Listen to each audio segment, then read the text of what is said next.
At the turn of the 20th century, the now landmark Jewelers Building rose up in the heart of Boston.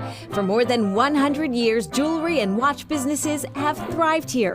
It was in 1933 when Joseph Gann, a determined watch repairman, decided to start a business here. He ultimately expanded to jewelry. I came in officially when I got out of the Army. At that time, I started the China department, because he wouldn't let me go near the diamonds. Herbert Gann graduated to the sparkling inventory when he took over Joseph Gann Jewelers from his father. We do a lot of design work, remodeling work, and that's where the next generation comes in. His son's then doing the same. We know what looks good, what's going to work, what's not going to work. Matt and Josh Gann say a portion of their business is reworking pieces gifted by loved ones. We took the diamonds out of the wedding band and made a bracelet. This is all done by hand. It's a process. And usually we start with, what are you going to wear the most? Is it a ring? Is it a necklace? One longtime customer had several items she wanted to make into one. She had a pair of princess cut diamond studs that she no longer wore. She had her old engagement ring, which had an emerald cut stone. And then she had her late husband's diamond ring. And this is the finished product. Sometimes people come in with old jewelry and just want us to fix it up to make it wearable for the next 75 years. So you definitely need to have a very skilled craftsman doing the actual work. The skill required for that work is found just downstairs. Ara Balulian was taught jewelry making at a young age in Damascus, Syria. I was 14 years old. I just go to jewelry business, and then I really loved it, and I keep working on it. This delicate, fine craftsmanship begins on a computer. Remember this ring? This ended up being the ring that we made. So get a shot of what it looks like. So these stones are held in a bezel. The ring from here gets transferred to a 3D printer, and then we get it back from a caster in whatever metal that we wanted to get it cast in. Creating the perfect piece. Everyone who is part of this process takes that personally. If it's not perfect, it doesn't go from here.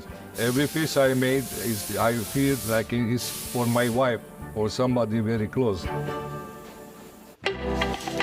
Taking the closest care of her craft, Pauline Curtis is also deft with details. I signed up for my first art class when I was 4. I said I wanted to be an artist when I grew up.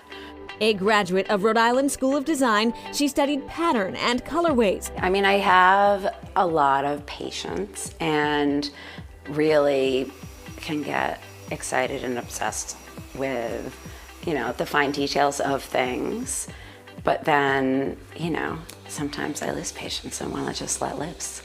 The principal at Patina, her work includes fine art, installations, and decorative painting. Doing murals and sort of hand-painted patterns. Even with that, I was more interested in, painting patterns on floors and ceilings, going onto trim on the wall, but wrapped onto the ceiling, kind of breaking the rules.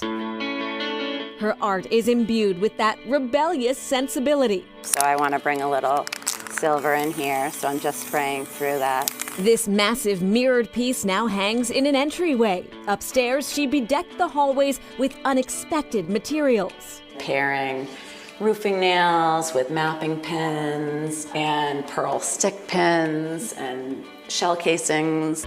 My favorite way to work with clients is if they have a few pieces of inspiration that they're thinking of, and then they let me run with it. Her range of special skills reflected in the many spaces she has spectacularly transformed. Again, Pauline Curtis's company is called Patina. In addition to interiors, she also does event design.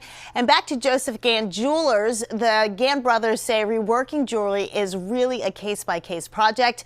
Once the precious stones are removed and repurposed, the metal can be melted down, purified, then reused. So a significant amount of new jewelry is actually recycled. Up next, a pick-me-up at your fingertips.